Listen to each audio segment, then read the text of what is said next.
come and look at my early moving picture device. It's an intriguing thing, very simple, but it works pretty well. You can see it's a picture of a swing going back and forth, and as I spin it, if you look through those slits, you can actually see the swing moving back and forth in a repeated pattern. Well, the way it worked was, it was a drum with regular slits around it, and inside it was a series of pictures not unlike movie film of today. A series of pictures, each one slightly different from the one before and after. And it started where it left off, so it was a repeated pattern. Let's have a look at another one. Here's a windmill. You can see each picture varies, one after the other.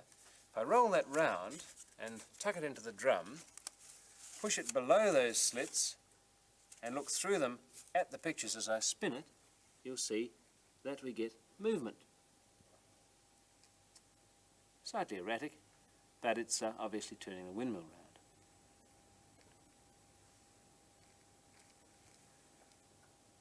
Well, that was really was one of the early moving picture devices, but it's a bit hard to make that. You can, however, make a similar sort of device. All you need is drawing compasses, pencil, ruler, cardboard, and scissors. And here's what you do. First of all, draw a whole lot of circles, probably 5 or 6 is enough to begin with, and through the point in the middle, the center of the circle, draw a straight line across. Turn your ruler around, and at right angles, draw another one. Take some time and get this accurately.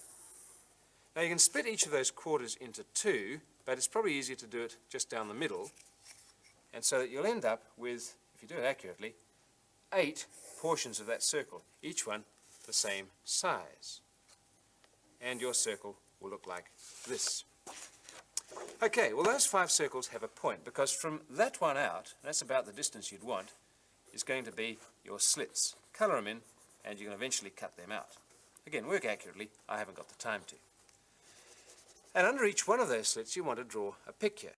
Now let's say you're going to do a man who's waving his arms in the air, like this, up and down, repeated pattern, okay?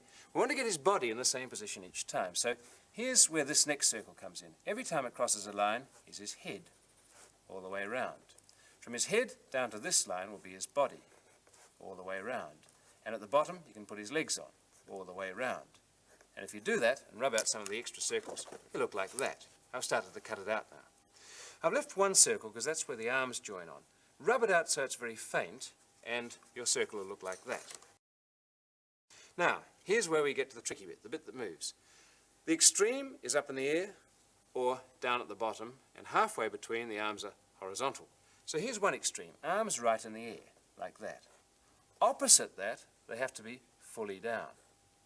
A quarter of the way around, they'll be horizontal on the way up. Over here, they'll be horizontal on the way down. And it's an easy matter now to fill in the degrees between. This will be slightly on the way down. This will be nearly horizontal, horizontal. Slightly further down, nearly all the way down, fully down. And then they start coming up again until they're nearly horizontal here, and so forth, all the way around. Complete that circle, and that's the finished disc. And it looks like that. Okay? Now you want to poke a pencil through, and use one of these pencils with 6 sides, because it doesn't spin in the hole. Poke it all the way through, turn the face of that to a mirror, look through the discs, the way we did with the drum, at the picture, and spin it gently. And if you've done it right, you'll have your own moving picture show.